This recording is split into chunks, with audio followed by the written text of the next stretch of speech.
Eh bien, bonjour à toutes et à tous. Il est 15h30, donc nous allons pouvoir commencer cette webconférence sur la question des documents d'urbanisme et la manière d'en faire des leviers opérationnels en faveur de la transition énergétique et climatique. Avant de rentrer dans le vif du sujet, quelques mots d'introduction. Tout d'abord, vous savez que vous êtes sur un événement qui est 100% virtuel, donc c'est une première édition, ce sommet virtuel du climat, qui comporte 31 webconférences et également un salon virtuel qui sera ouvert le dernier jour avec des stands qui se fait de la même manière qu'un salon physique et que vous pourrez visiter et rentrer en contact avec les différents interlocuteurs qui seront présents. Je voulais juste rappeler que cet événement, c'est un événement qui a été initié et coordonné par la PCC, l'association des professionnels du Conseil Climat, Énergie, Environnement, et qui est coporté par l'ADEME, par l'association Bilan Carbone, la Fédération Sinov et le CEREMA.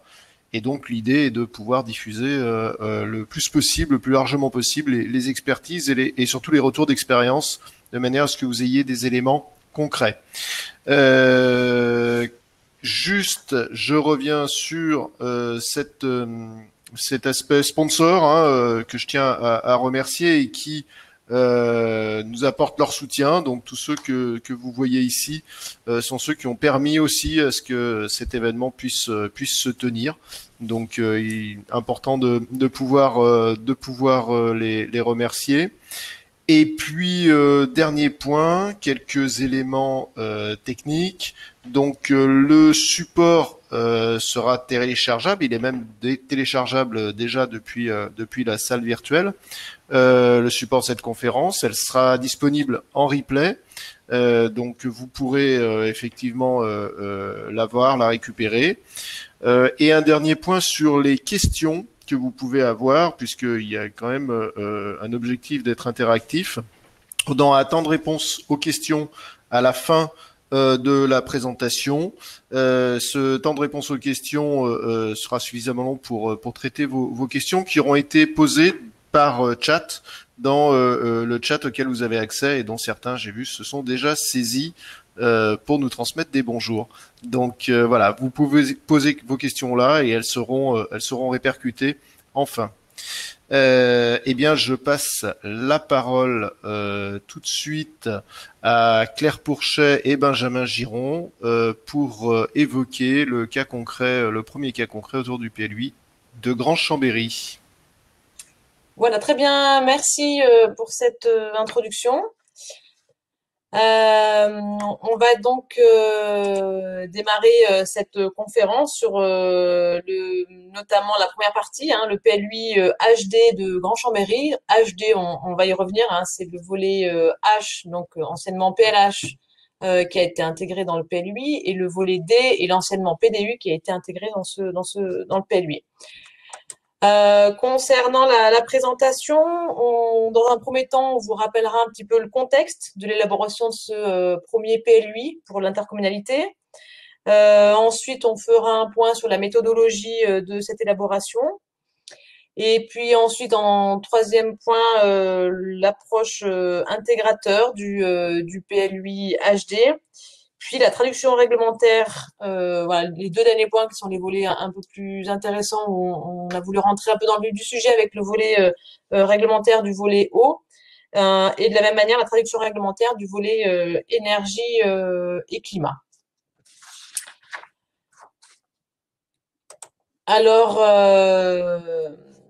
Grand-Chambéry, donc c'est une intercommunalité assez récente dans la configuration actuelle. C'est un territoire de 38 communes qui a été issu notamment assez récemment dans l'élaboration de ce PLUI, issu de la fusion de l'agglomération de Chambéry initiale, Chambéry Métropole, et de la communauté de communes du Cœur des Bauges. Donc effectivement, on est sur une configuration de 38 communes avec un territoire assez urbanisé et dense autour d'une cluse et d'un territoire beaucoup plus rural et montagnard qui est issu du massif des Bauges. Donc on a un territoire quand même Grand Chambéry qui est engagé dans la transition écologique et énergétique depuis quand même de nombreuses années, avec un premier PCAET, plan climat énergie territoire, élaboré en 2019. Également une démarche volontaire en territoire TEPOS fin 2013 et puis également en 2019. Une labellisation Citergie qui est en cours de renouvellement.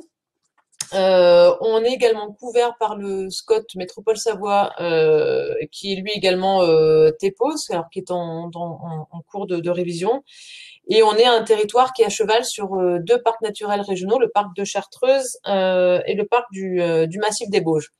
Donc, il est vrai que cette thématique de l'énergie et du climat, notamment dans la prise en compte du document d'urbanisme, était une porte d'entrée, une demande assez forte dès l'élaboration de ce PLUI.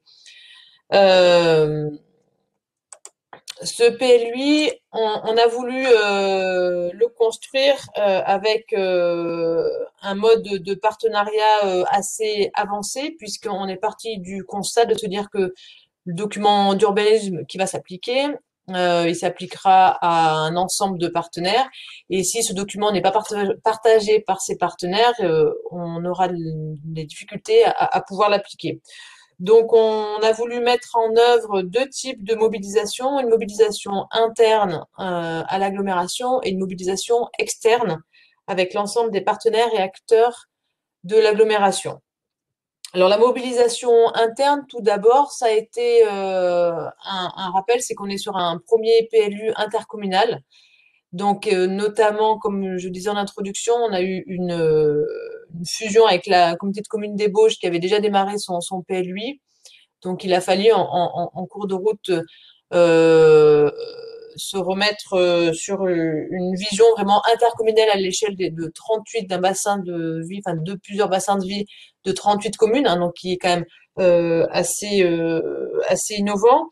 Et puis effectivement, on a choisi d'avoir un PLUI qui soit intégrateur avec le volet H et le volet D. C'est-à-dire qu'on avait sur le territoire de Chambéry Métropole, initialement, on avait déjà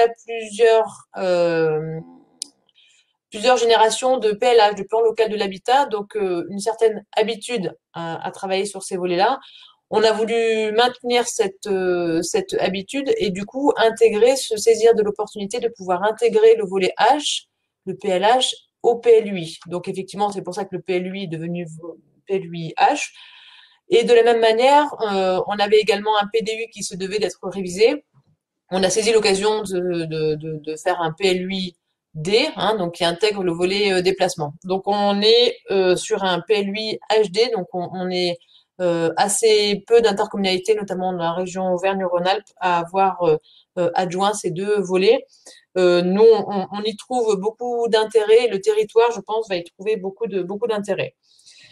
En termes de mobilisation interne, on a voulu avoir une démarche vraiment en simultané avec les différentes réflexions en cours, notamment la réflexion sur le PCAET. Comme je disais, le premier date de 2009 et là on est en cours d'élaboration d'une nouvelle version du PCAET. Donc on était sur des calendriers similaires.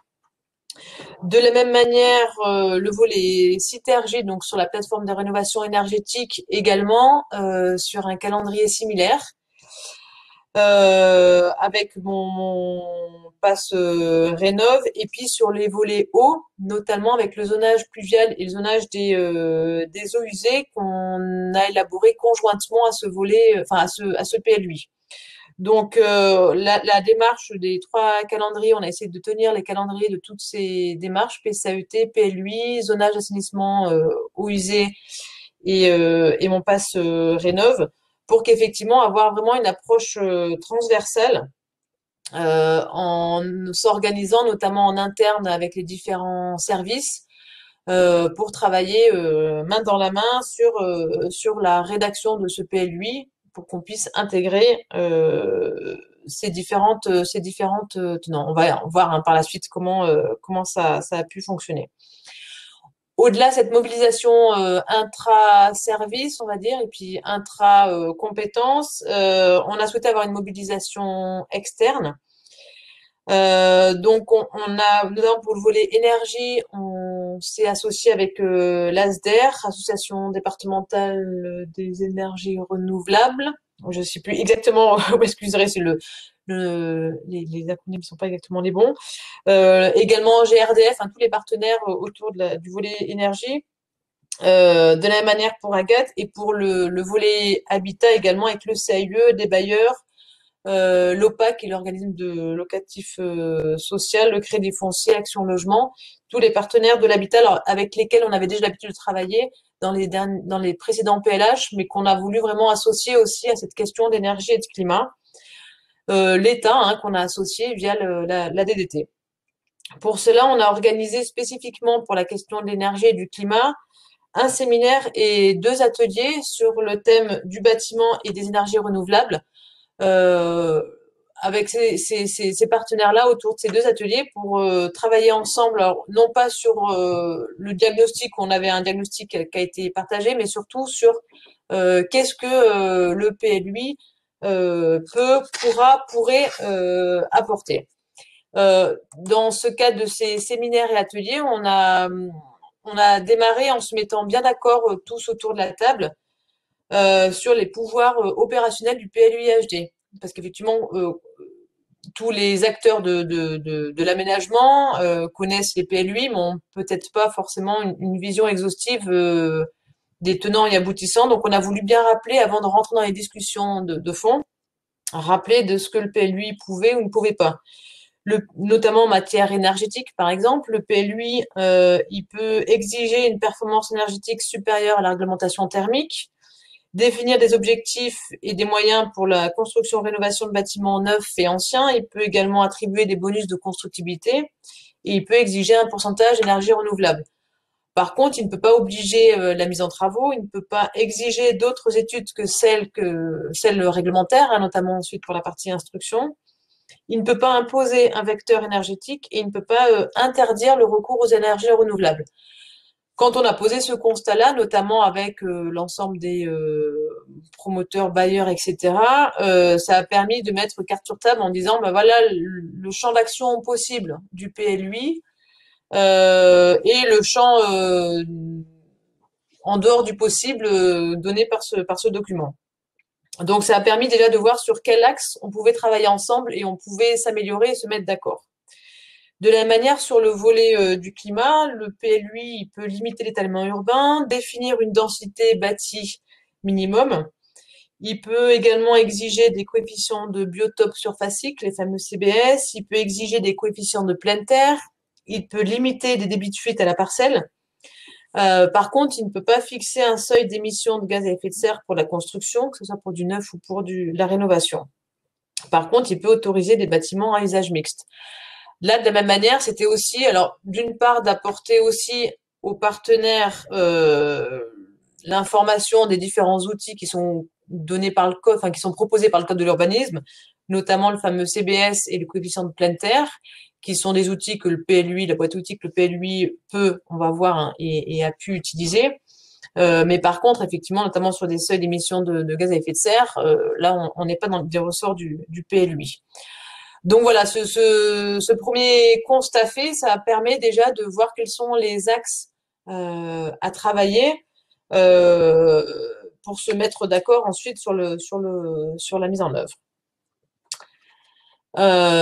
Sur la méthodologie, donc dans le cadre du PLUI, on est sur une méthodologie assez classique, hein, puisque dans un PLUI, effectivement, une première partie sur le rapport de présentation, le diagnostic, sur l'élaboration de l'état des lieux, les grandes orientations générales. On a ensuite le aménagement et le développement durable, le PLD, avec les enjeux environnementaux qui sont énoncés. Et puis ensuite, donc, qui sont les grands objectifs. Et puis ensuite, on a les documents prescriptifs, notamment le règlement et le zonage. On va y venir avec les différents chapitres et les supports cartographiques. Donc là où on passe de l'intention à de la prescription, hein, notamment ensuite pour le volet vraiment application en termes du droit des sols, puisque c'est aussi une des finalités du document du PLUI. Et puis également au travers des orientations d'aménagement et de programmation, les OAP, avec notamment des pré-programmations sectorielles et des OAP thématiques. On va y revenir. Nous, dans le cadre de ce PLUI, on a voulu se saisir de ces différents outils possibles, et notamment le règlement. Le règlement et les OAP, où on a souhaité, dans le cadre de ce PLUI, élaborer 2 OAP thématiques spécifiques sur ces enjeux-là. Et puis, on a également le programme d'orientation et d'action, les POA, qui sont propres au volet H, PLH, et au volet déplacement, qui sont vraiment les documents d'orientation stratégique de ces 2 volets. Donc, on a beaucoup travaillé. Je vais passer la main à Benjamin Géron, hein, qui nous a accompagnés sur ce travail-là, pour voir comment le PLUI, hein, est complémentaire à la réglementation nationale. Donc, bonjour.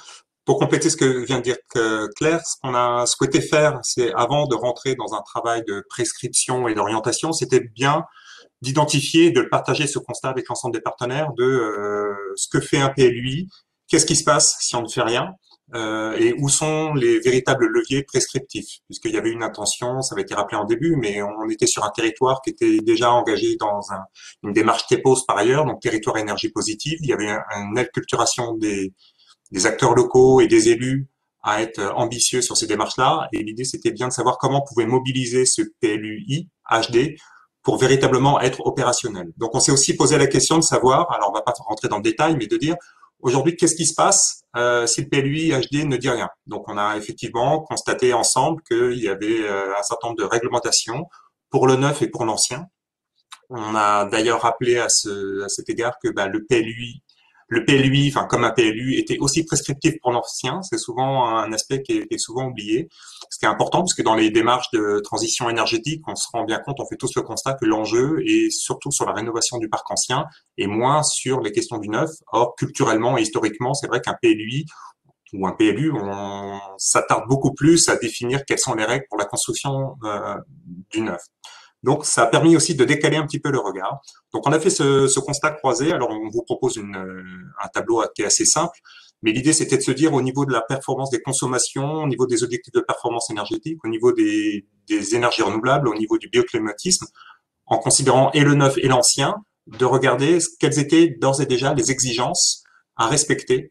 Donc, on a défini en grandes catégories quelles étaient les exigences de moyens. Donc, on le sait, il y a des attestations qui sont parfois demandées pour le neuf, pour définir notamment le mix énergétique.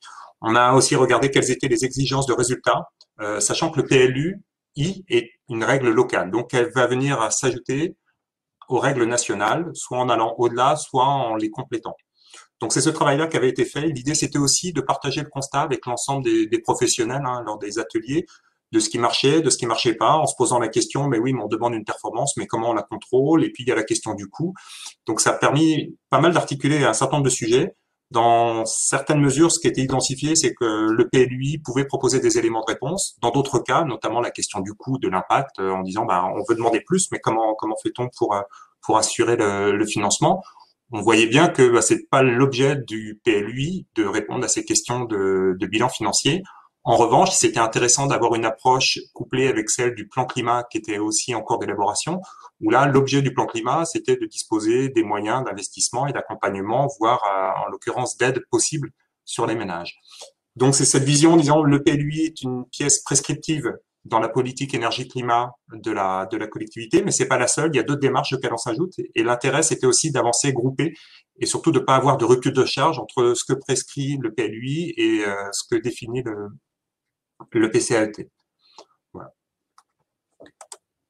Si on continue le volet un petit peu intégrateur du PLUI qu'on a souhaité, effectivement, on a souhaité que les grands objectifs, notamment en termes de climat et d'énergie, soient convergents, que ça soit sur les objectifs du PCAET, du PLUI HD et de la vocation du territoire TEPOS. L'ambition également de dépasser dans la mesure du possible les seuils réglementaires nationaux, on va voir, et s'adresser aux 4 secteurs avec des caractéristiques spécifiques. Comme je disais, on a un territoire assez clivant dans la mesure où on a une partie très urbaine et une partie beaucoup plus rurale et montagnarde. Donc, on a fait le choix de diviser le périmètre du PLUI en 4 secteurs, ce qui nous permet d'avoir 4 règlements qui soient un peu plus proches du territoire que si on avait un seul et même règlement. Et puis surtout, c'est là où le sujet est intéressant, on a utilisé les orientations d'aménagement et de programmation comme outil pédagogique et de sensibilisation en lien avec les autres pièces du PLUI. On a fait un certain nombre d'OAP thématiques, forêt, alpage, cycle de l'eau, énergie, climat et j'en passe. On va revenir sur le cycle de l'eau, énergie, climat qui nous intéresse un peu plus aujourd'hui. Mais le but étant de mettre des coups de focale sur des thématiques et des éléments qui nous semblaient, nous, importants à porter à connaissance et à partager avec le territoire. Et c'était surtout aussi, notamment pour le volet cycle de l'eau, de pouvoir faire le lien entre les documents du PLUI et les autres documents qui peuvent apparaître un peu plus techniques, notamment le zonage pluvial, dans lesquels sont introduits un certain nombre de recommandations et de prescriptions. Sur l'OAP cycle de l'eau, effectivement, cette OAP, elle est apparue assez rapidement nécessaire quand on a commencé à travailler sur ce PLUI. Aujourd'hui, cette OAP, elle s'organise autour de 3 grandes thématiques qui étaient importantes pour notre territoire. La première, c'est la sauvegarde de la qualité de l'eau et de la nappe phréatique. La seconde, c'est la gestion du risque face aux écoulements exceptionnels. Et puis la troisième a été vraiment sur la bonne pratique ou les bonnes pratiques sur une gestion intégrée des eaux pluviales. L'idée étant vraiment d'aider les porteurs de projets à bien identifier dans les différents documents du PLUI quels sont les documents à consulter au préalable de tout projet pour avoir les règles, recommandations et prescriptions qui s'appliquent. Parce qu'effectivement, vous imaginez qu'un PLUI sur 38 communes, on est sur un document qui fait 5000 pages, ça peut être assez compliqué de s'y retrouver. Donc l'objectif de cette OAP, c'est vraiment de répartir ensuite les pétitionnaires dans les différents documents auxquels il aura accès. Cette OAP, elle a aussi montré quelques exemples, notamment sur qu'est-ce que c'est quand on parle de désimperméabiliser, à quoi ça correspond. Donc, on a mis un exemple réalisé par une des communes de l'agglomération. La gestion du risque face aux écoulements exceptionnels.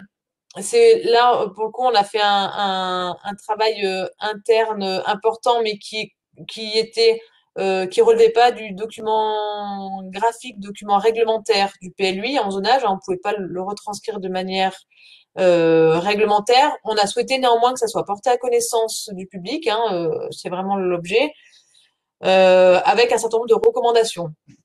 Ça a permis effectivement de mettre en lumière les secteurs les plus enclins aux changements, notamment liés aux écoulements exceptionnels face aux pluies importantes, ce qui permet de mettre en alerte l'ensemble des porteurs de projets. Et de la même manière, sur la sauvegarde de la qualité de l'eau et de la nappe phréatique dans les secteurs les plus sensibles, on a un certain nombre de recommandations qui nous paraissaient importantes à porter à connaissance du public. Cette OAP, elle s'accompagne, ou cette notion de cycle de l'eau, elle s'accompagne également d'un volet assez important en termes d'exigences réglementaires. On a voulu l'accompagner notamment par le coefficient de biotope par surface et des coefficients de pleine terre. Alors, je ne vais pas rentrer dans le détail du calcul et de l'élaboration. On est quand même nombreuses collectivités maintenant à s'être saisies de cet outil, le CBS et le coefficient de pleine terre, qu'on a voulu qu'on a modulé en fonction des différents territoires, puisque les enjeux ne sont pas les mêmes quand on est au sein du centre-ville de Chambéry, contrairement à un secteur plus périurbain, voire un secteur rural. Donc, on l'a modifié sur le territoire en fonction des différentes zones. Et les deux sont complémentaires, le coefficient de pleine terre et le coefficient de biotope. Ça, c'est un élément qu'on a partagé également avec les promoteurs qui ont maintenant l'habitude de travailler avec ces outils-là. On a également, dans le volet réglementaire, intégré, notamment par exemple pour les aires de stationnement, que les revêtements soient perméables pour permettre l'infiltration des eaux pluviales. On a beaucoup travaillé sur cette thématique-là. Donc, on a retranscrit dans le document écrit du règlement. On a également dans le volet réglementaire sur la question des eaux de pluie différenciées et mis des règles en fonction des différents types de pluie, les pluies courantes, moyennes à fortes et les pluies exceptionnelles. Et on renvoie assez facilement au zonage pluvial. Là aussi pour que effectivement le lien puisse se faire entre les règles du PLUI et puis ensuite les règles plus précises en termes de pluvial. Et puis, dans le cadre de l'OAP, on a fait aussi un certain nombre de recommandations spécifiques pour les écoulements exceptionnels. Donc, voilà, on a vraiment un volet réglementaire qu'on a voulu assez exigeant et qui s'accompagne avec un volet de recommandations, notamment dans le cadre de l'OAP. Par rapport à ces éléments-là, ce que j'ai peut-être omis de dire, on est en train de terminer de valider ce PLUI puisqu'on l'approuve normalement au Conseil communautaire d'ici la fin de l'année, fin décembre 2019. On a terminé l'enquête publique, elle s'est faite cet été. Et ces éléments-là, notamment le coefficient de pleine terre, le coefficient de biotope par surface, CBS, ont finalement assez peu été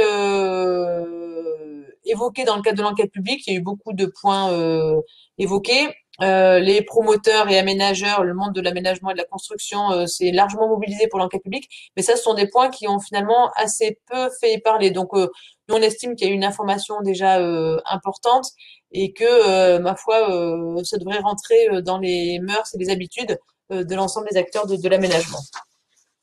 Et puis, je vais peut-être passer la main à Benjamin pour finir, donc dans les dernières minutes là qui nous restent. Donc, c'est la même philosophie qui nous a animés pour l'énergie et le climat.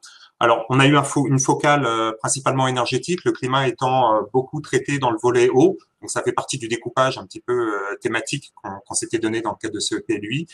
Donc, on va retrouver au sein d'une OAP les quatre grands enjeux qu'on a traités, à savoir la construction neuve. Alors, sachant qu'on s'est placé dans la perspective de la prochaine réglementation environnementale, RE 2020, qui va arriver, en disant que le PLUI devait préparer aussi à l'avènement de cette nouvelle réglementation. Un gros enjeu sur la rénovation du bâtiment, on l'a dit, c'était un enjeu fort, notamment qui était ressorti du PCAET. Et enfin, les énergies renouvelables, comment les favoriser, les développer, et puis l'approche bioclimatique. Donc, à chaque fois, on avait des éléments qui étaient pédagogiques. On a fait des pré-simulations pour savoir, pour expliquer, c'était les petits tableaux que vous voyez en bas, pour un peu prédimensionner, grosse maille, quel était l'impact de ces exigences de performance sur les différentes typologies de bâtiments. Et d'un point de vue réglementaire, donc comment tout cela s'est traduit. Donc, c'est fait l'objet d'âpres discussions avec les promoteurs et les aménageurs. Mais au final, ce qui est aujourd'hui dans le PLUI, c'est pour la construction neuve.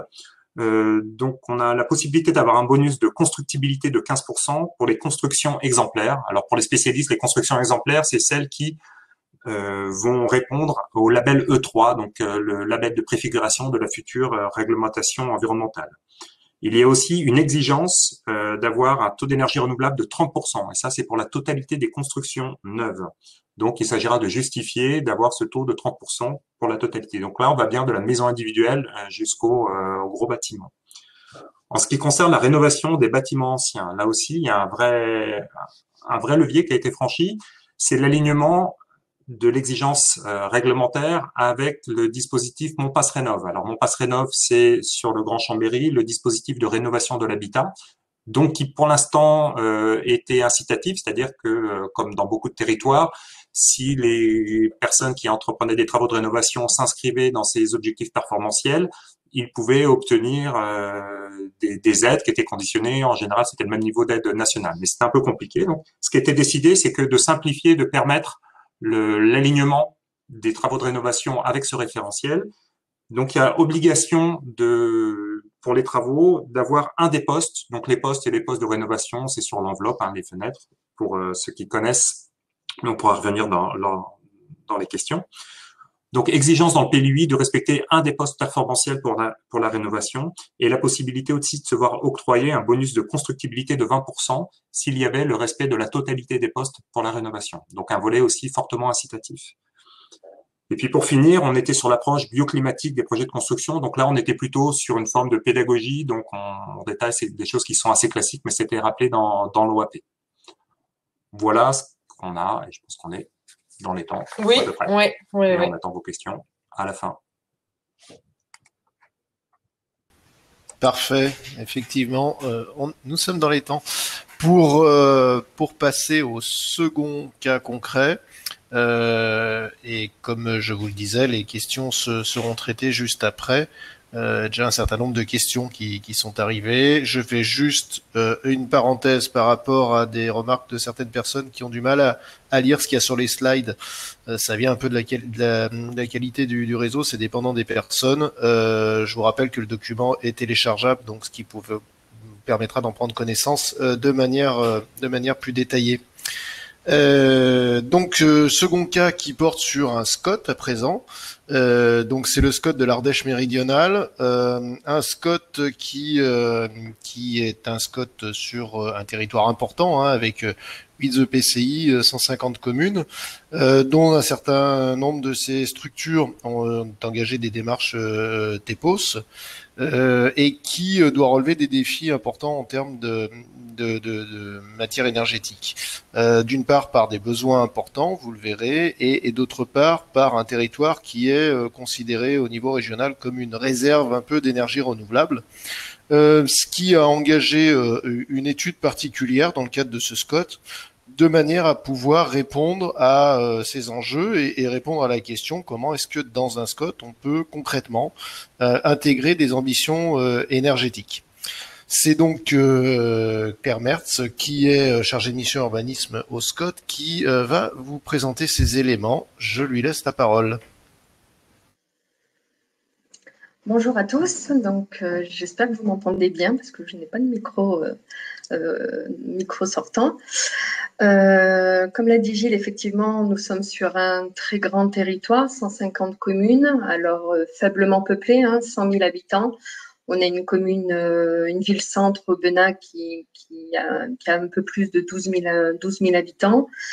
Donc notre territoire est marqué par la faible densité, voire même la très faible densité sur la montagne d'Ardèche, puisqu'on a des densités autour de 5 habitants au kilomètre carré, sachant qu'Aubenas, on est plutôt sur 121 habitants. Sachant que la moyenne française est à 104 habitants au kilomètre carré, donc c'est vrai que la question énergétique est particulièrement importante sur ce territoire. On a aussi 2/3 de nos communes qui sont situées donc en zone de montagne. Donc autant de facteurs qui mettent en avant aussi une précarité énergétique. Donc je vais vous présenter 3 parties aujourd'hui. Je vais revenir sur l'état des lieux et les constats qui ont ensuite permis de décliner une trajectoire énergétique sur notre projet politique, donc dans le PADD, dans le projet d'aménagement et de développement durable. Et ensuite, on verra comment, dans le D2O, donc dans le document d'orientation et d'objectifs, on a inscrit le volet réglementaire dans ce SCOT. Donc, tout d'abord, dans l'état des lieux de la consommation, on a, donc en date de 2013, donc c'est pour ça que sur la carte, j'ai bien marqué à actualiser avec les données de 2015, mais à l'échelle globale et à l'échelle de chaque bassin, parce qu'on a décidé en fonction des enjeux différents, on a distingué un bassin montagne, donc au nord-ouest, le bassin albenassien qui est le bassin le plus urbanisé, et un bassin sud-Ardèche, composé notamment des polarités Vence à l'ouest et Vallon-Pont d'Arc, pour ceux qui connaissent, à l'est. Donc, à l'échelle globale, là, on a un graphique qui nous montre la répartition de notre consommation énergétique.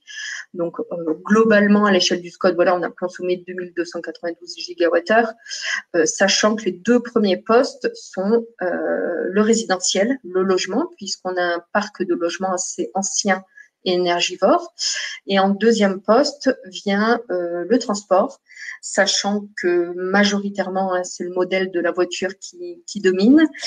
Et pour rappel aussi, notre territoire, donc Scott, hein, hors côté rhodanien, les deux communautés de communes côté frange rhodanienne, mais notre territoire ne bénéficie pas de lignes de transport ferroviaire. Donc, nous sommes le seul département, si on se réduit à notre partie sud, à ne pas disposer de trains, ce qui joue aussi sur notre consommation énergétique en termes de transport. Donc, notre diagnostic du SCOT comporte également des cartographies assez précises, puisqu'elles localisent les types de consommation par commune, voire par EPCI. Donc, bien sûr, actualisées pour la période 2015. Après la consommation, hein, qui est beaucoup plus détaillée dans l'état initial de l'environnement, on a la partie production, où là encore, donc on a un chiffre global qui est une production de 1000 gigawattheures. Donc, vous voyez, par rapport aux 2292, on est quand même, on peut encore plus produire, sachant qu'on a une grande partie, plus de la moitié de production qui provient de notre énergie hydraulique, puisqu'on a 2 grands complexes sur le territoire, et on a une production globale, donc équivalente à une ville de 282 000 habitants. Bon, c'est une énergie sortante, hein, on le sait, elle ne bénéficie pas sur le réseau local. Donc, le relief est un facteur utilisé à travers cette production, mais on a également le vent, puisqu'on a des parcs éoliens importants donc sur la montagne ardéchoise, donc c'est la partie nord-ouest du territoire, où actuellement on a 36 mâts, mais on a également des projets en cours, de nombreux à intégrer dans la trajectoire. Et ensuite, pour les 2 autres types d'énergie, donc je passerai la diapo précédente. Donc, on a le soleil. Donc, je n'ai plus l'enregistrement. Le support, oui. Donc, le solaire, on a une ville, l'Argentière, qui se distingue un petit peu puisqu'on a le plus grand parc rhône-alpin. Alors, ça, c'était dû à l'ancienne région. Donc, c'était en 2015 avec plus de 48 000 panneaux.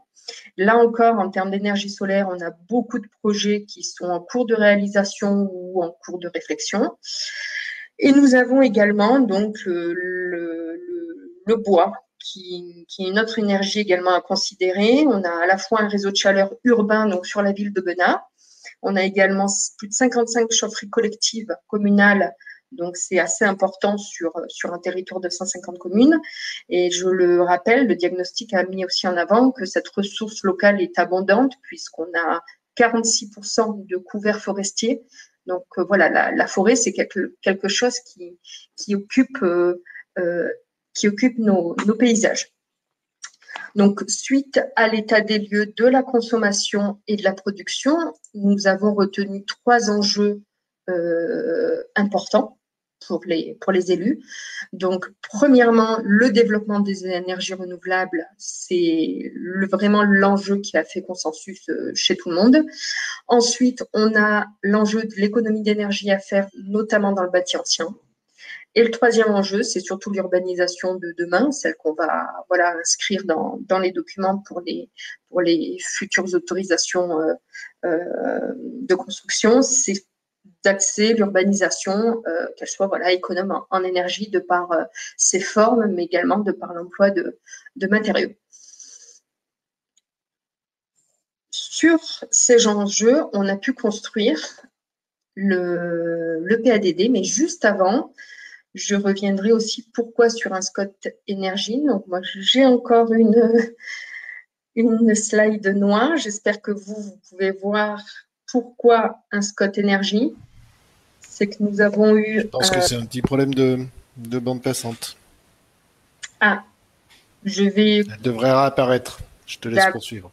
Je vais continuer. Alors, pourquoi un SCOT énergie? Puisque entre 2013 et 2015, donc avant la phase d'élaboration du SCOT, on avait aussi initié un contrat local de transition énergétique associant le PNR des Monts d'Ardèche avec le centre Ardèche qui concerne le bassin de vie de Privas, donc au nord du col de l'Escrinet.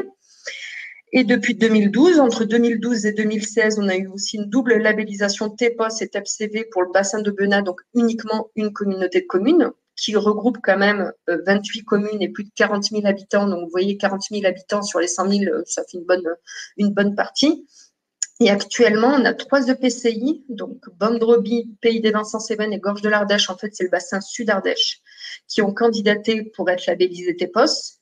Donc voilà, on a une dynamique déjà existante. Nous, c'était presque c'était normal de se lancer dans une politique ambitieuse en matière énergétique. Et qu'elle soit également, parce que là on parle d'EPCI différentes, là l'ambition énergétique était portée par les 8 EPCI, les 8 communautés de communes du SCOT. Donc le SCOT a aussi permis une prise de conscience à la fois sur la précarité énergétique, mais aussi la richesse produite par les énergies renouvelables. Je vais essayer de faire passer la page suivante en espérant elle n'est pas noire celle-ci, donc je vais pouvoir vous annoncer un petit peu la trajectoire stratégique donc dans le PADD, donc c'est vraiment le projet politique du SCOT. Donc là, je vous ai remis un petit peu la construction. Donc l'orientation, c'est de préparer la transition énergétique. Comment?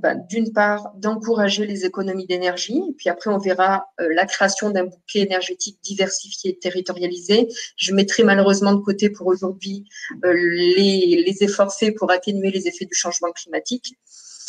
Donc, par rapport aux économies d'énergie, c'est simple. Les élus ont dit qu'est-ce que la loi nous demande, la loi TEPCV, c'est de diviser au minimum par 2 d'ici 2050 notre consommation. Donc, on va voir concrètement ce que sur le territoire, ça peut donner.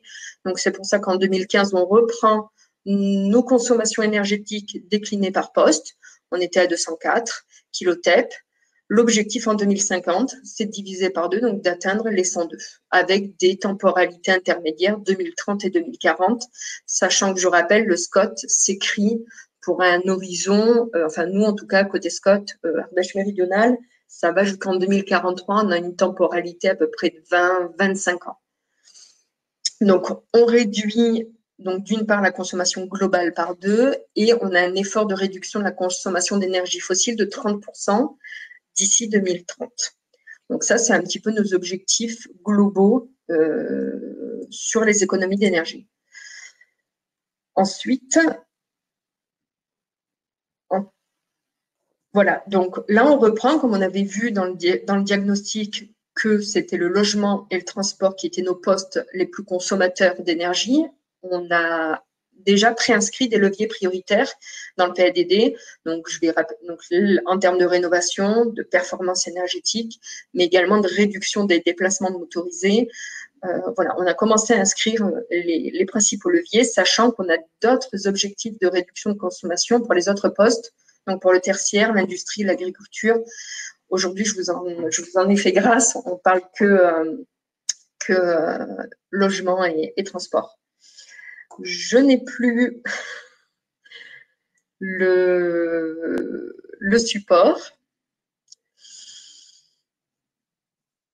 Et visiblement, on a une déconnexion. Décidément, les problématiques s'enchaînent. On a une déconnexion de la part de Claire Pourchet qui a engendré la perte du support. Donc, est-ce que tu peux annoncer déjà sur quel diapo, pour ceux qui ont téléchargé le document, on en est à la slide 25, si je dis pas de bêtises. J'ai imprimé en tout petit, donc je vais reprendre mon document, mais effectivement, on est à la slide 26, et puis après, je vais continuer la présentation, malheureusement, sans le support. Pour donc après justement les économies d'énergie, on passe à la création du bouquet énergétique diversifié donc, et territorialisé, où là, on a inscrit des objectifs forts, donc qui est l'augmentation de 42% à horizon 2040 de la part des énergies renouvelables dans le mix énergétique.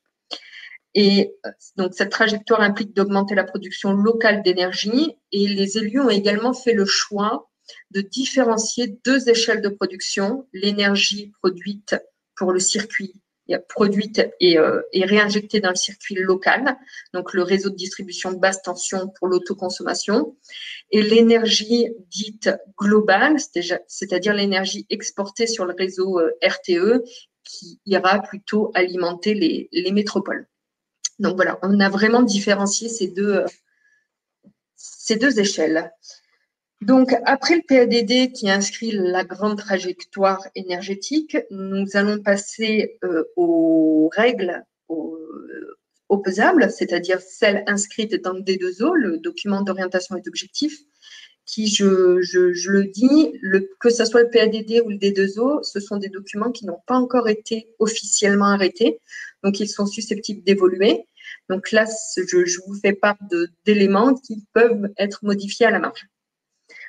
J'espère qu'ils vont rester tels quels. Donc, en parlant donc de D2O, on applique donc la stratégie du PADD et on a deux formes dans le D2O, juste parce que là, l'idée, c'est pas de vous faire une lecture de ce qui des prochaines diapos. D'ailleurs, c'est revenu, donc je vais essayer de retourner. Il y a juste à passer toutes les slides. Vous m'excuserez. Donc, on a des orientations dans le D2O qui reprennent le cadre global du PADD. Et ensuite, on a des objectifs qui permettent à la fois de décliner, de spécifier et de préciser les orientations. Ça donne le détail de l'intention donnée dans l'orientation. Donc, en termes de réduction des consommations énergétiques, on laisse au PLUI, au PLUI-H ou au PLUI, aussi HD, le soin de décliner les objectifs globaux qu'on a donnés en termes de consommation ou de production des ENR. On a essayé de donner des chiffres par EPCI, mais on n'a pas eu la validation de toutes les communautés de communes, et puis c'est compliqué d'arrêter des chiffres à un instant T, sachant que les projets en cours soit s'installent ou se sont déjà installés. Il y a toujours un temps d'écart entre ce que nous, on avançait. Donc, on a laissé le soin de décliner et d'atteindre la performance énergétique, notamment dans le bâti, où là, on donne différentes dispositions. En termes de production énergétique dans le D2O, donc on rappelle qu'il faut accroître la part des énergies renouvelables, et pour cela, on donne à horizon 2043 une enveloppe foncière dédiée aux ENR. C'est la première fois où nous, on a distingué, on a des enveloppes pour le logement, pour les surfaces commerciales, enfin les zones d'activité économique. Et là, c'est vrai qu'on a, en moyenne, on donne un droit de 3,5 hectares par an à l'échelle du SCOT en termes de foncier qui peut accueillir de l'énergie. Donc, ça nous fait une somme de 95 hectares sur les 20 prochaines années qui seront dédiées à l'éolien, au photovoltaïque. Il n'y aura pas tellement d'hydroélectricité nouvelle, mais on va juste en parler juste après, parce que par poste d'énergie, on a donné donc des grandes orientations et des objectifs. Donc, en termes d'énergie, par exemple, hydraulique, on dit que prioritairement, il y aura le développement de la petite et de la micro-hydraulique, c'est-à-dire que les grands barrages, c'est une énergie sortante, elle n'intègre pas directement le réseau local. Sachant que l'objectif donc de l'énergie hydraulique, c'est d'augmenter la part de 10% par rapport à ce qu'on a constaté en 2015, ce qui est assez important vis-à-vis quand même des barrages qui sont présents. Pour l'énergie, c'est revenu. Pour l'énergie éolienne, donc en page 29, pardon. Voilà. Toc. Je reviens en arrière. Donc l'énergie éolienne, prioritairement, les élus ont dit on optimise les sites existants avant d'aller créer tout nouveau site ex nihilo. Donc, on étend des sites où on parle de repowering, donc de renouvellement de mâts pour des appareils plus productifs. Et après, on rappelle que tout projet de création d'extension de parc grand éolien, donc on a défini un mât, une hauteur de mât, parce qu'au-dessus de 12 mètres, on peut parler de grand éolien, sinon après, c'est en deçà, c'est l'éolien domestique. On rappelle qu'elle est interdite, et là, le DO du SCOT donne une carte des zones d'exclusion du grand éolien. Ça permet voilà, aux promoteurs et aux collectivités directement de savoir si elles se situent dans la zone rouge ou si elles se situent dans une zone qui permet l'installation du grand éolien. Et l'objectif 50, c'est en termes de production, c'est qu'on parle de doubler d'ici 2030 la production d'énergie renouvelable. Et d'ici 2040, c'est encore de faire un accroissement supplémentaire de 80%. Donc, c'est assez important. Ensuite, avant de finir, donc on va parler de l'énergie photovoltaïque. Donc là encore, on priorise les installations de production d'énergie solaire sur les toitures, donc des bâtiments commerciaux, agricoles et industriels. On rappelle aussi donc de plus de 300 mètres carrés parce qu'il y a une étude du potentiel du gisement possible qui a été faite sur ce thème-là. Sinon, il y aura des conditions à respecter et elles sont cumulatives. Donc, prioritairement, on rappelle que ça se fait au sein des espaces artificialisés. Donc, on rappelle que les aires de stationnement, les friches, les sites pollués, les anciennes mines, parce que d'ailleurs, le plus grand site rhône-alpin à l'Argentière les 48 000 panneaux ont été déposés sur une ancienne mine. Donc, il ne peut pas recevoir de construction. Donc, si c'est pas possible là, on les interdit cependant dans les espaces agricoles stratégiques ainsi que dans les réservoirs de biodiversité prioritaires qui ont été définis dans le SCOT.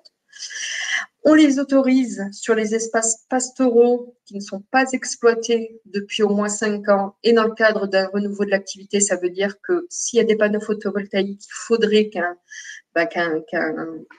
qu'une activité d'élevage, de brebis reviennent sur place. Et on autorise à titre exceptionnel sur d'autres espaces agricoles stratégiques et dans le cadre d'une évolution des pratiques visant une meilleure adaptation de l'exploitation au changement climatique, parce qu'il y a certains articles de scientifiques qui mettent en avant que certaines cultures pourraient, dans les années à venir, avec le réchauffement, demander plus d'ombre que de soleil. Donc l'objectif 51 du D2O, j'ai gardé vraiment les chiffres propres au document du SCOT, c'est de tripler la production d'énergie photovoltaïque d'ici 2030, puis de la réaugmenter de 40% jusqu'en 2040. Donc là encore, c'est un objectif très ambitieux. Et on invite, notamment par une recommandation, donc c'est plutôt une invitation, les collectivités territoriales à se doter de cadastres solaires. Il y en a certaines qui l'ont fait et on invite les autres à le faire parce que c'est très intéressant et c'est là où on s'aperçoit que sur les espaces artificialisés, il y a un énorme gisement. Donc souvent, on les invite d'abord à aller voir les espaces artificialisés, urbanisés, avant d'aller voir les espaces agricoles. Et ensuite, donc concernant la filière bois-énergie, donc on invite à l'installation de chaufferies collectives, notamment dans les constructions de nouveaux quartiers, et aussi à étendre les réseaux de chaleur de la ville d'Aubenas à de nouveaux quartiers d'habitation, sachant qu'on a estimé que la production de bois-énergie pouvait être augmentée là de 35% d'ici 2030, avec là encore un accroissement supplémentaire d'environ 45% entre cette date et 2040. Donc là encore, on est sur des objectifs très ambitieux. Donc pour terminer, quelques points sur les limites et les difficultés et d'autres sur les facteurs. On finira sur une bonne note, les facteurs de réussite. Donc voilà, les limites, c'est ce que je disais un petit peu tout à l'heure, c'est que les objectifs par EPCI n'ont pas été territorialisés, on n'est pas allé jusqu'à là, on a laissé justement le soin aux collectivités par leur PCAET, par leur autre procédure de décliner les grands objectifs du SCOT en fonction de leur potentiel, de les faire à leur échelle. Et on a une contrainte notamment géographique et technique, parce que même si le SRADET a qualifié l'Ardèche méridionale comme un réservoir ENR, actuellement, on est en saturation du réseau électrique, qu'il soit national ou local. Donc, c'est vrai qu'on dispose sur les 10 ans à venir de 200 mégawatts. C'est pas si énorme au regard du nombre de projets qui sortent ou qui restent à venir. Donc, il y aura aussi un effort d'optimisation et d'agrandissement du réseau à faire. Et en termes de facteurs de réussite, c'est tout simplement qu'on a créé une nouvelle échelle de gouvernance et de réflexion supra-communautaire. C'est que là, les communautés de communes aussi parlent entre elles et se disent, voilà, nous, on a ce projet, celui-là, il serait peut-être bon de le mettre à cheval. Donc voilà, chacun, on partage les éléments. Et on a eu aussi voilà, une acceptation politique, technique et institutionnelle de la trajectoire énergétique du SCOT, sachant voilà, qu'elle est très ambitieuse. Et de l'enveloppe foncière dédiée, c'est-à-dire que les 95 hectares, c'est pas rien. Même si on est un territoire voilà, peu urbanisé, ça reste important. Ça aura des conséquences certes sur l'économie locale, mais aussi sur le paysage. Et voilà, pour terminer, on a bien senti que la transition énergétique, c'était un thème qui fédérait l'ensemble des acteurs sur le territoire et qu'il était là vraiment pour le développer avant tout. Voilà, je vous remercie. Et puis, on va essayer de répondre aux questions. Je vais déjà en prendre connaissance et puis je répondrai volontiers. Si, donc je reprends le micro pour relayer vos questions qui sont nombreuses. J'espère qu'on pourra répondre à tous. Alors je vais commencer par relayer une question au sujet de la présentation sur le PLUI-HD, qui était en ce qui concerne le développement du photovoltaïque au sol. Est-ce que le PLUI-HD cible des sites? Et si oui, quelle est la méthode, les dispositions qui sont retenues pour ça, zonage, règlement, comment ça s'est passé? Donc une question plutôt pour Claire Pourchet et concerne le PLUI, voilà. Alors effectivement, la question du photovoltaïque au sol, c'est une question qui a été abordée dans le cadre de l'élaboration, mais on a pris le parti de ne pas cibler de sites potentiellement intéressants pour cette production d'énergie. On a fait néanmoins un cadastre solaire en partenariat avec le PCAET du coup on a cette information-là qui est portée à connaissance de tous et qui sera d'autant plus importante en termes d'information. Et peut-être pour compléter, en fait, le PLUI ne peut pas cibler, en fait. Ce qu'il peut, tout au plus, c'est dire, notamment sur les zones Natura, sur les zones N, les zones naturelles, pour permettre l'éligibilité d'un projet de parc au sol, c'est de classer en zone naturelle avec un petit acronyme ENR pour dire que sur ces zones naturelles, des projets ENR peuvent voir le jour et ne sont pas incompatibles. Voilà. Donc, pour le coup, on tombe dans la limite de ce qu'un PLUI ne peut pas faire. Voilà. Très bien. Encore une question au sujet du PLUI, une question qui porte sur l'appropriation.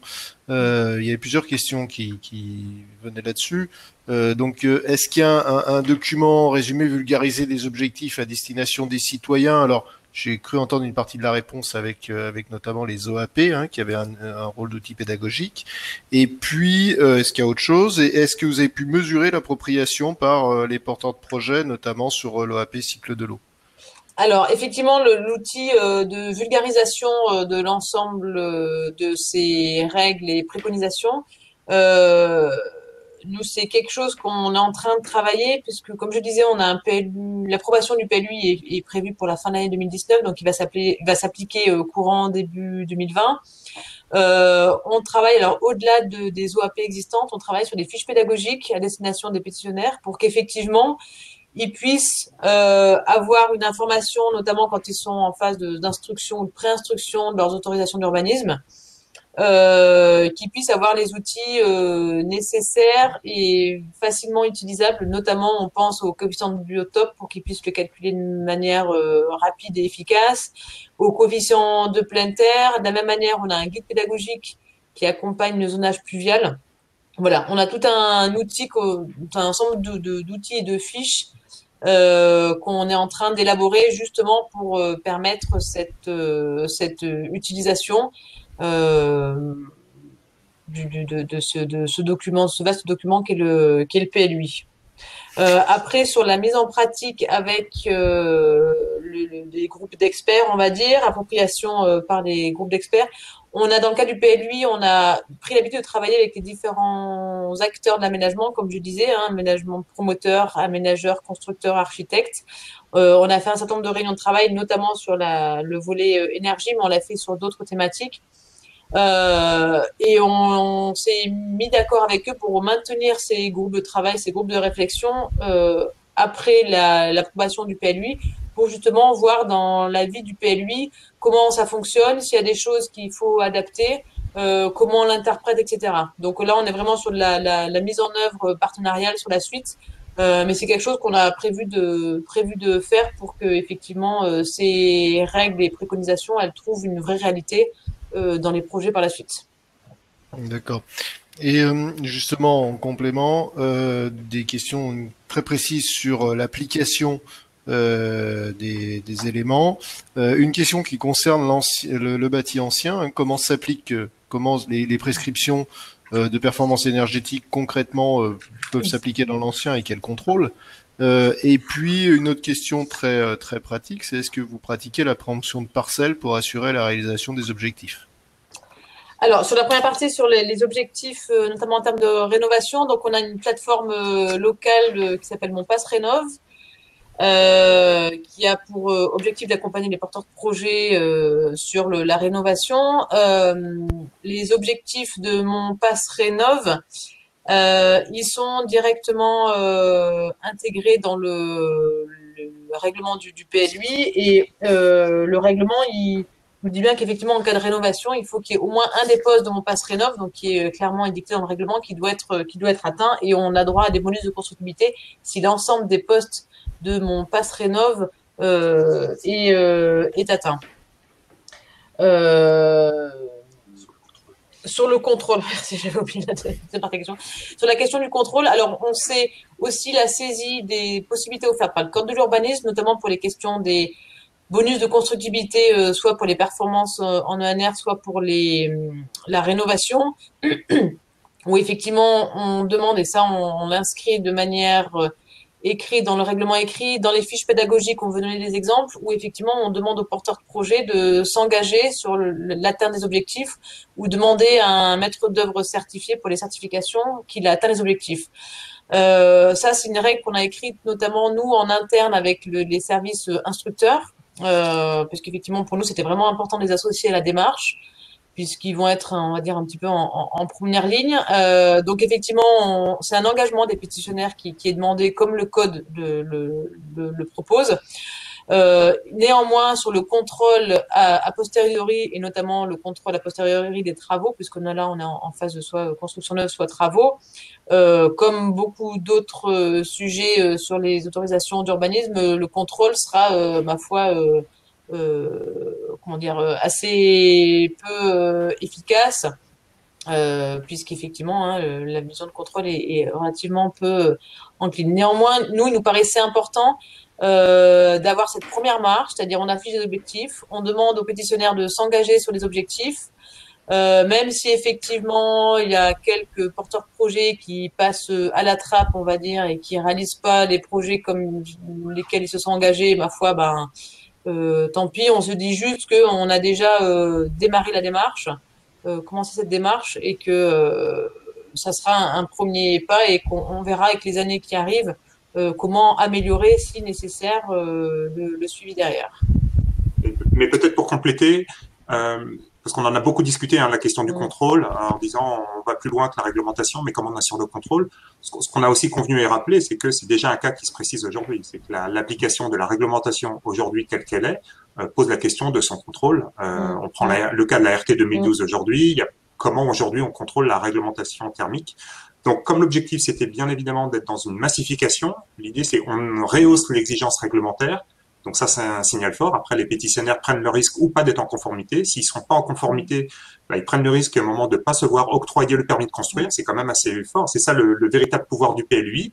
Après, qui passe à travers la raquette, je dirais que c'est le propre des politiques publiques d'avoir que des personnes qui essaient de contourner. Mais en tout cas, le signal fort, c'était on rehausse d'un cran les exigences.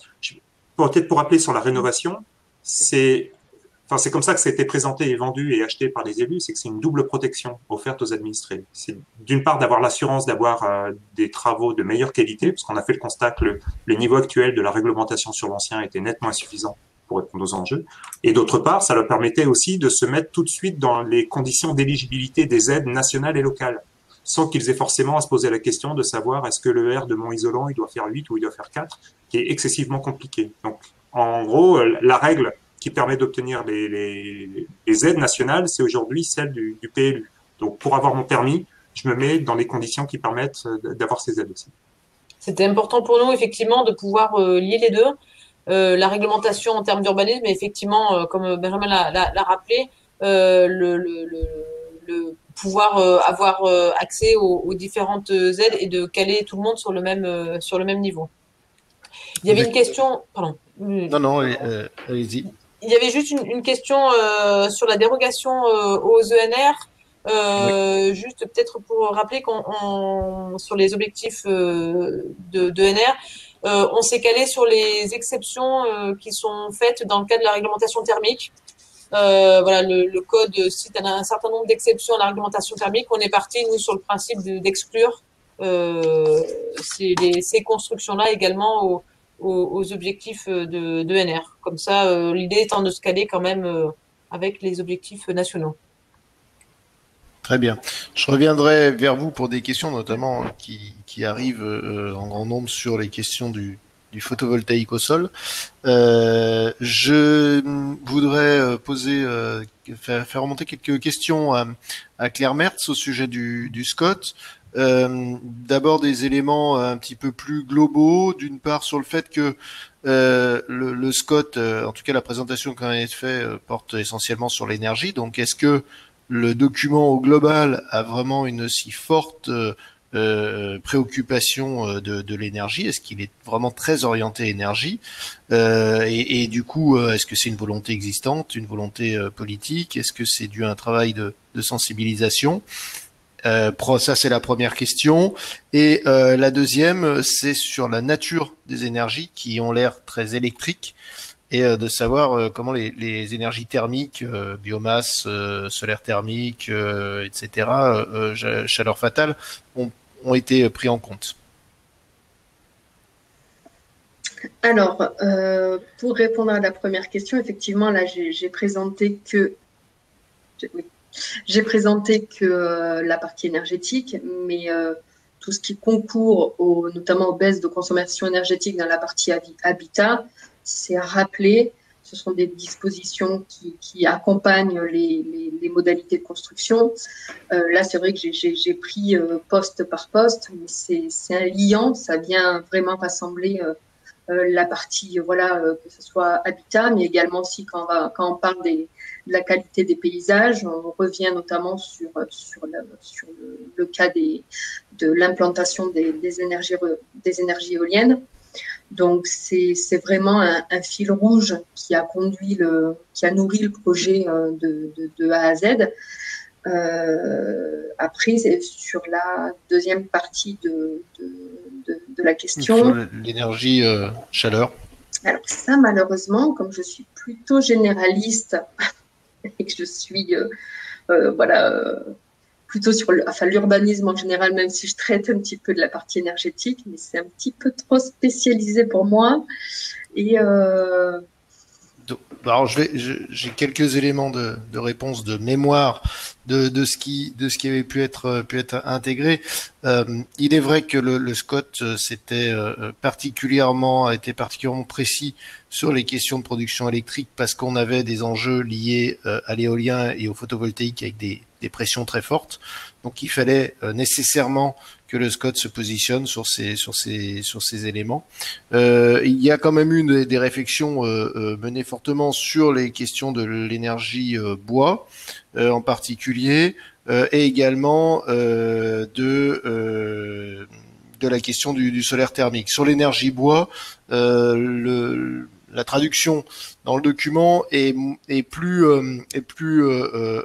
éparse puisque elle va se retrouver dans différents éléments du SCOT, à la fois sur les questions d'exploitation, mais également sur les questions de desserte, de manière à pouvoir favoriser une exploitation durable de la forêt pour le bois et l'énergie.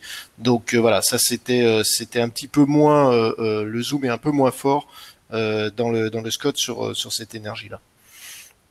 Une question très concrète également sur l'aspect SCOT, c'est par rapport au cadastre solaire dont Claire a parlé. Comment est-ce qu'ils sont réalisés dans les communes? Est-ce que vous avez un cahier des charges qui du coup accompagne Pas du tout. C'est-à-dire que nous, le cadastre solaire qui a été réalisé sur une communauté de communes, il a été réalisé avant la démarche d'élaboration du SCOT. Donc, c'est sur la communauté de communes du bassin d'Aubenas. Donc, c'est vrai qu'elle l'a fait au titre à l'échelle de la communauté de communes. Nous, c'est vrai que l'idée du SCOT, c'est de donner des éléments communs, notamment, pourquoi pas, un cahier des charges à l'échelle du SCOT pour que les 8 communautés de communes puissent, donc celle d'Aubenas, l'actualiser peut-être, mais les 7 autres communautés de communes puissent le faire sur la même méthodologie. Okay. Donc, il n'y en a qu'une voilà, sur les 8 qui est actuellement dotée de cet outil. D'accord. On a également des questions sur les liens et l'élaboration avec les différents acteurs.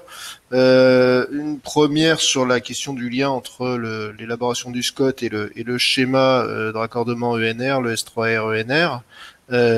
Et puis une deuxième aussi sur les éléments de lien qui ont pu avoir lieu avec EDF, avec la CNR, la Compagnie nationale du Rhône, qui produit l'hydroélectricité sur le territoire. Donc, comment ça a été pris en compte?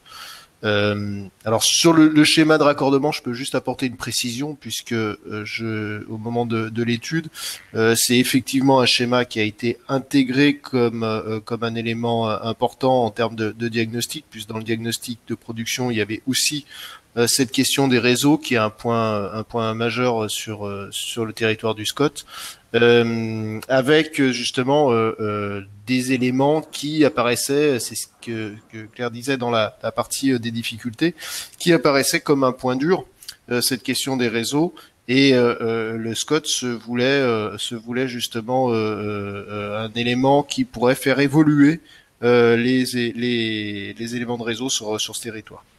Et puis sur la partie consultation avec les producteurs d'énergie, Claire, je te laisse peut-être compléter. Oui, ben justement, c'est bien malheureux, mais c'est la toute première fois que sur le territoire on mène l'élaboration d'un SCOT. On n'est pas dans le cadre d'une révision, c'est tout nouveau pour les élus, pour l'équipe technique aussi. Donc c'est vrai que ça peut être un regret. Nous n'avons pas rencontré les producteurs d'énergie, donc que ça soit EDF ou même la CNR. On a tenté, on a sollicité, nous n'avons jamais eu de réponse positive. Sur la question des énergies renouvelables, j'ai dit que je reviendrai sur cette question-là, notamment sur le photovoltaïque. Donc, ça concerne pour le coup là le PLUI du Grand Chambéry, mais il y a aussi des éléments qui sont dans le même sens pour le SCOT. Une question qui se dit donc si on comprend bien ce qui a été dit, le PLUI ne peut pas avoir de zones qui sont identifiées production photovoltaïque. Donc, est-ce que ça veut dire que le PLUI du Grand Chambéry ne prévoit pas de développement photovoltaïque au sol, ou est-ce que ce sera des modifications au coup par coup lorsque les projets émergeront? Donc là, une question sur l'anticipation de ces secteurs pour planter le photovoltaïque au sol. Ouais, alors déjà peut-être un élément de précision. Dans les énergies renouvelables, il y a d'autres énergies renouvelables que le photovoltaïque au sol. On est bien d'accord.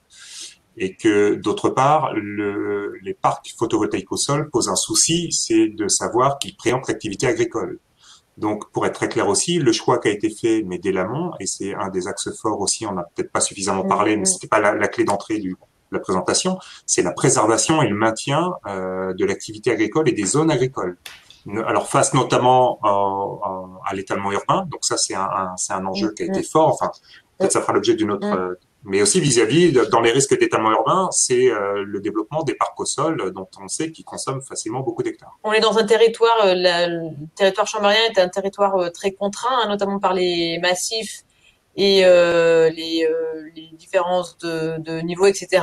Donc effectivement, la préservation des terrains agricoles aujourd'hui existants et de pouvoir étendre ces surfaces agricoles est un enjeu et un objectif important. Donc effectivement, dans une hiérarchisation des enjeux et des choix, il a plutôt été préféré de préserver au maximum ces terrains agricoles ou naturels pour notamment la trame verte et bleue et les apports que ça peut avoir, puisqu'effectivement d'autres possibilités sont offertes en termes d'énergie renouvelable. Et notamment, on n'en a pas parlé, il y a quelques questions là-dessus, il y a un réseau de chaleur aujourd'hui. Alors, réseau de chaleur qui est à 60% alimenté par de la récupération énergie renouvelable et de récupération. Donc aujourd'hui, c'est plutôt cette solution-là qu'on flèche plutôt que effectivement les parcs au sol. Par rapport au réseau de chaleur, un petit focus, on a longuement discuté de la possibilité de classement. Je vous avais dit, on vous a dit dans la présentation qu'on ne pouvait pas prescrire une énergie renouvelable. C'est vrai, à une exception, c'est celle du réseau de chaleur. C'est si vous avez un réseau de chaleur qui est majoritairement alimenté par des énergies renouvelables, on peut le classer. Donc, c'est une délibération qui est au niveau communal ou intercommunal. Et de ce fait-là, le classement du réseau de chaleur entraîne systématiquement le raccordement obligatoire pour tous les projets neufs. Voilà. Donc, c'est pas une option qui a été retenue, elle a été discutée, mais c'est pas cette option qui a été retenue. En revanche, il est clairement indiqué dans les options définies. D'ailleurs, je crois que c'est rappelé aussi dans le schéma directeur des énergies renouvelables, qui pour le coup est un document qu'elle renvoie le PLUI pour dire vous avez quels sont les différents gisements que vous pouvez mobiliser pour répondre à l'objectif. Effectivement, le réseau de chaleur est bien indiqué et bien fléché. Et puis effectivement, dans le calcul du taux d'ENR, le pétitionnaire qui se connecte au réseau de chaleur voit pour partie son taux de NR déjà utilisé par ce réseau de chaleur. Donc c'est une manière aussi d'accompagner et de pousser à son utilisation. Et pour répondre au tac au tac, oui, le PV en revanche, le PV sur bâtiment est bien préconisé, et bien, voire même on a ce qu'on appelle empêcher d'empêcher. C'est-à-dire qu'on a le règlement aujourd'hui à enlever, on a fait le nettoyage, enlever toutes les petites phrases qui aujourd'hui, bien qu'on est normalement, on peut pas, un PLU ou un PLUI peut pas interdire les ENR, on sait bien qu'il reste des petites phrases qui le contraignent.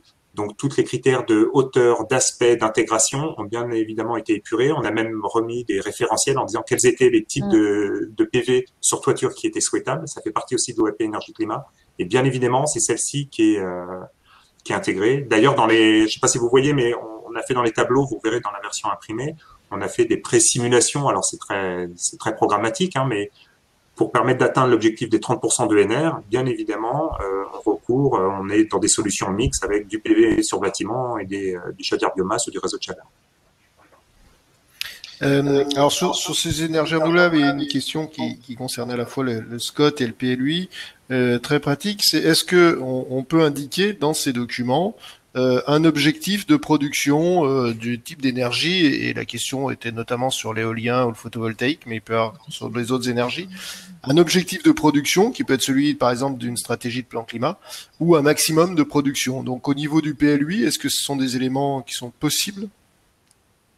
Ça paraît compliqué aujourd'hui de cibler. Je suis pas sûre que le code le permette et qu'on puisse l'appliquer derrière. Non. Non, le code en fait, on se heurte au code de l'énergie, en fait. Et donc, on ne peut pas choisir. Je vous disais, la seule exception qu'il y a, c'est pour les réseaux de chaleur lorsqu'ils sont classés. Lorsqu'un réseau de chaleur est classé, il y a obligatoirement, en fait, le pétitionnaire doit se raccorder lorsqu'on a sur un projet neuf, et il doit il doit se raccorder, sauf à faire la démonstration que d'un point de vue technique et économique, c'est pas rentable, et si le gestionnaire du réseau de chaleur refuse aussi pour des questions de rentabilité. Mais voilà. Sinon, le seul objectif performantiel ou prescriptif qu'on peut indiquer, c'est le taux de NR. Après, c'est la seule chose qu'on peut prescrire. On peut pas dire je veux 30% de photovoltaïque, 15% de solaire thermique. On peut pas faire comme ça. On peut pas. On se heurte au code de l'énergie. Puis il faut pas oublier que le document du PLUI, c'est un document d'urbanisme avant tout. Alors on a toujours envie de mettre beaucoup de choses derrière ce PLUI, mais il doit rester avant tout un document d'urbanisme. Et donc je poursuis la question auprès de Claire Mertz cette fois. puisque dans le SCOT Ardèche méridionale, il y a un certain nombre d'objectifs qui sont affichés en termes de production, que ce soit dans le PADD, et si je dis pas de bêtises, il y a des objectifs également qui apparaissent dans le D2O. Et donc la question qui va avec, c'est comment est-ce que la cohérence avec les PLU, PLUI est envisagée au niveau du SCOT, et si le compte n'y est pas sur le cumul des PLUI, qu'est-ce qui se passe? Alors déjà, on espère approuver le SCOT, on va dire, d'ici 2020, tout début 2021 avec les phases administratives. On a l'obligation dans les 6 ans après l'approbation de réaliser un bilan, et c'est là déjà où c'est un peu la première marche d'évaluation où on peut savoir si on a été très ambitieux ou si au contraire on ne l'a pas été sur certaines parties. Après, effectivement, à part avoir donné des grands objectifs globaux à l'échelle du SCOT, alors déclinés, notamment là je parle en termes de production énergétique, déclinés par poste, sachant que là aussi on a voulu différencier la partie liée à l'autonomie énergétique de celle de l'énergie exportée. On s'est vraiment, nous, focalisé sur la loi de transition énergétique avec les grands objectifs nationaux où on a fait vraiment un duplicata, c'est-à-dire on nous demandait ça, et ben on regarde notre consommation, les proportions au regard des exigences nationales. Alors peut-être qu'on va se rendre compte qu'on est parti très très loin. Sachant que pour revenir aussi là encore au document d'urbanisme, le fait de conditionner à 95 hectares l'enveloppe foncière dédiée aux ENR, il y a un moment où ça bloquera de toute façon. Ou au contraire, on pourrait se dire dans 6 ans, on n'en a consommé que la moitié, ça veut dire qu'on a été beaucoup trop ambitieux en matière de planification énergétique. Justement, par rapport à ça, et là la question s'adresse à la fois pour le SCOT et pour le PLUI. Est-ce que par rapport à ça, il y a des outils de suivi d'indicateurs, d'évaluation, de pilotage qui ont été élaborés et qui sont en face de ces démarches? Alors, juste, je répondrai puis je donnerai la parole au PLUI après. Côté SCOT, c'est en cours de construction, hein, le tableau d'indicateurs et l'outil de suivi et les indicateurs de suivi, sachant qu'on dispose quand même à l'échelle de la région Rhône-Alpes d'un outil Terristory qui nous permet d'avoir des chiffres à jour en termes de consommation, de production. Après, l'idée, c'est d'aller directement voir les communautés de communes et les projets installés pour mettre à jour notre outil. Voilà côté SCOT. Pour le PLUI, on a une des pièces du PLUI, notamment en représentation, qui fait état de l'évaluation et un certain nombre d'indicateurs pour permettre le suivi et l'évaluation du PLUI. Donc notamment sur le volet énergétique, on a passé au crible un certain nombre d'indicateurs qui sont des indicateurs où on sait qu'on a la donnée et qu'on pourra avoir la donnée, qui vont nous permettre effectivement d'avoir le suivi et une vision un peu plus lointaine sur ces questions-là, sur du court, voire surtout du moyen terme. Par ailleurs, on peut peut-être rappeler aussi que pour justement renforcer son évaluation et le suivi de ses objectifs, Grand Chambéry a mené une démarche parallèle, c'est-à-dire le PLUI HD, là, dont on vient de vous parler, mais également le PCET et également une labellisation Citergie aussi. Hein. Voilà, donc qui doit permettre aussi d'outiller la collectivité en termes de moyens, en termes d'outils, en termes.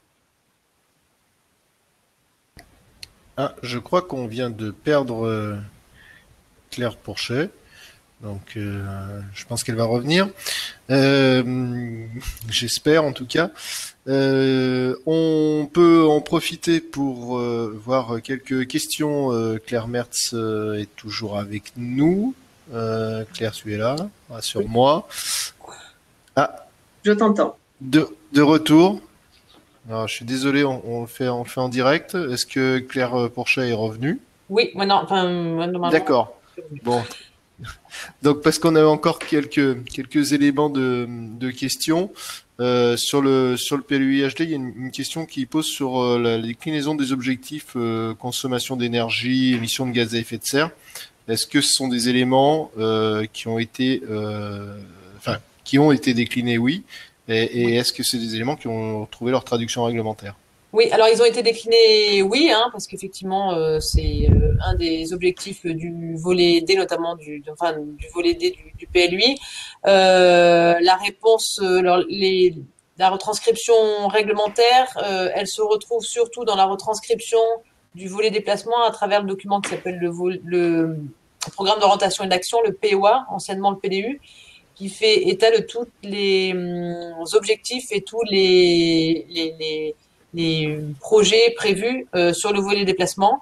Donc, il y a une vision stratégique globale et puis ensuite une vision qui est beaucoup plus déclinée territorialement sur la mise en œuvre du volet déplacement. Donc, en fait, c'est l'ensemble de ce bouquet des actions, stratégies et actions qui permettront de répondre aux objectifs de réduction des émissions de gaz à effet de serre. Après, on a un ensemble de règlements, que ce soit les questions autour du stationnement et autres, qui sont vraiment dans le volet réglementaire du PLUI, à savoir sur le règlement écrit, qui y répondront. Mais vraiment sur le volet D, on est vraiment la pièce maîtresse, c'est le programme d'orientation et d'action, avec toutes les fiches actions qui sont déclinées avec à chaque fois le calendrier, les objectifs, les partenaires mobilisés, etc. D'accord. On a encore quelques minutes pour prendre quelques questions. J'ai une question pour le PLUI et puis une pour le SCOT également. Pour le PLUI, vous la voyez, c'est une question qui vient d'être posée sur l'enjeu architecte bâtiment de France. Comment est-ce que la question de l'ABF a été prise en compte par rapport au développement du photovoltaïque sur toiture? C'est une très bonne question. Effectivement, on a quand même une bonne partie du territoire, notamment tout le centre-ville de Chambéry, qui est couvert par des enjeux patrimoniaux, donc notamment couvert par les 500 mètres ABF et autres prescriptions. Et puis, on est sur un territoire de montagne, donc on prend vite de la hauteur, donc on voit vite vue sur les toitures. Dans les OAP thématiques, on a aussi une OAP patrimoine qui insiste sur la valeur patrimoniale de tous les bâtiments datant d'avant 1948, avec là une entrée aussi sur la préservation du volet patrimonial, y compris quand on a du développement de photovoltaïque et autres. Et c'est des éléments qu'on a également travaillé avec l'architecte des bâtiments de France, qui a été associé également. Donc effectivement, c'est un enjeu qu'on a tous en tête. Et on a vu sur les derniers projets qu'on a pu voir un travail collaboratif qui se fait de plus en plus avec les différents enjeux patrimoniaux et énergétiques. Il n'empêche qu'on est sur des projets au cas par cas. Et on est vraiment là sur un mode beaucoup plus partenariat que réglementaire, parce qu'on estime que c'est dans ce contexte de partenariat que les projets peuvent sortir plus qu'un volet réglementaire. Voilà, donc effectivement, l'enjeu de la protection patrimoniale, on a notamment, comme Benjamin Giron a expliqué dans l'OAP thématique, mis quelques exemples, notamment dans des toitures anciennes d'images, pour qu'effectivement on montre que ce type d'énergie, y compris sur de la construction ancienne, est possible et est totalement envisageable. D'accord. Et une question pour Claire Mertz sur le SCOT qui a donc défini une cartographie avec des possibilités d'exclusion ou d'autorisation, notamment sur l'éolien et le photovoltaïque, avec les zones rouges dont tu as parlé tout à l'heure. La question est de comment la déclinaison est envisagée à l'échelle des PLU. Qu'est-ce que le SCOT attend au niveau de la déclinaison de cette carte au niveau des PLU? Alors, déjà, la carte mise en avant dans le SCOT ne concerne que l'éolien. Le panneau les critères d'implantation concernant le photovoltaïque, elles sont énumérées dans l'orientation, mais on n'a pas de carte de zone d'exclusion pour le photovoltaïque. Sur l'éolien, en fait, on a repris un petit peu les documents cadres qui existent pour la définition de la zone d'exclusion, sachant qu'au départ, on aurait voulu partir de l'inverse du positif, c'est-à-dire définir les zones préférentielles pour le développement de l'éolien, positiver un petit peu la carte, au lieu de dire c'est interdit, là on vous donne les zones où on vous l'autorise. Et c'est vrai que ce sont les services de l'État qui sont un petit peu opposés à cette carte, puisqu'elle a préféré reprendre un petit peu ce qui se fait, les pratiques, donc les zones d'exclusion, sachant que c'est pas parce que ailleurs ce n'est pas interdit qu'on l'autorise. C'est un petit peu ça, c'est que ça reste quand même sous condition. Donc nous, on a pris des variables existantes qu'on a d'ailleurs citées dans l'orientation. Donc on a repris pour la zone d'exclusion de l'éolien les zones de sensibilité majeure du plan parc, parce qu'on a un parc national des Monts d'Ardèche qui a une carte de sensibilité liée au projet éolien. Donc, on a repris les zones de sensibilité majeure. Ensuite, on a repris les réservoirs de biodiversité prioritaires du SCOT, les servitudes aéronautiques, plus les secteurs du schéma éolien départemental qui actuellement fait foi. Donc, en fait, on a combiné toutes les couches. Et donc, cette cumulation a permis de sortir une carte. Et c'est vrai que malgré les zones rouges, il nous reste donc pas mal de zones où l'éolien est potentiellement autorisé, mais ça reste quand même soumis à certaines conditions en termes d'intégration paysagère et puis notamment en termes de production ENR et en fonction des potentialités qu'on a données par grand secteur, parce que ça avait été posé un petit peu en question sur les 95 hectares de foncier alloués à l'échelle du SCOT pour les ENR.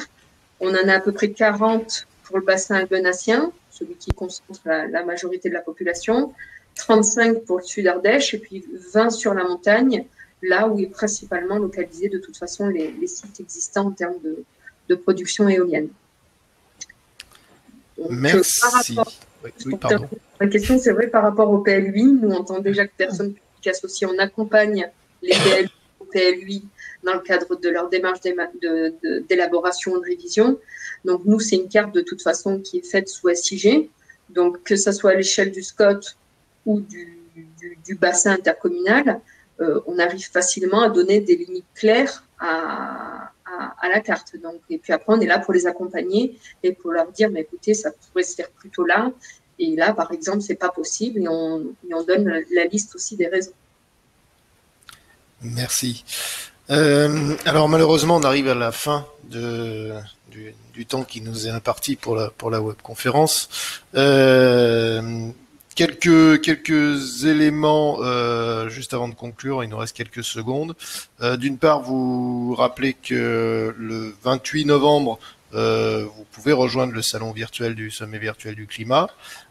Également, vous indiquez qu'à la fin de cette webconférence, vous allez avoir un pop-up automatique qui va se déclencher pour nous attribuer une note, en particulier à cette conférence. Donc, n'hésitez pas à donner votre avis. C'est très important le retour qu'on peut avoir. Et puis, vous recevrez à la fin du sommet de la semaine, vous recevrez un mail pour avoir un retour de votre part plus globalement sur le sommet virtuel du climat. Donc merci par avance des réponses que vous pourrez faire qui nous permettront d'améliorer la deuxième édition pour l'an prochain. Merci à toutes et à tous de votre suivi, de vos questions et à bientôt donc sur d'autres webconférences. Bonne soirée. Merci, au revoir. Merci beaucoup.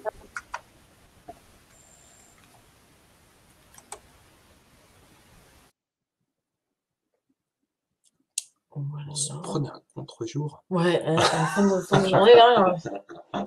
Je reflétais avec Centrale. Ok. Alors, par contre, je sais pas. Je sais pas comment faire pour reprendre l'enregistrement. Faut le demander, non? Une erreur, ça va. Non, je pense qu'il faut arrêter le live, peut-être. S'il te plaît, oui, ouais, accepter de toute façon.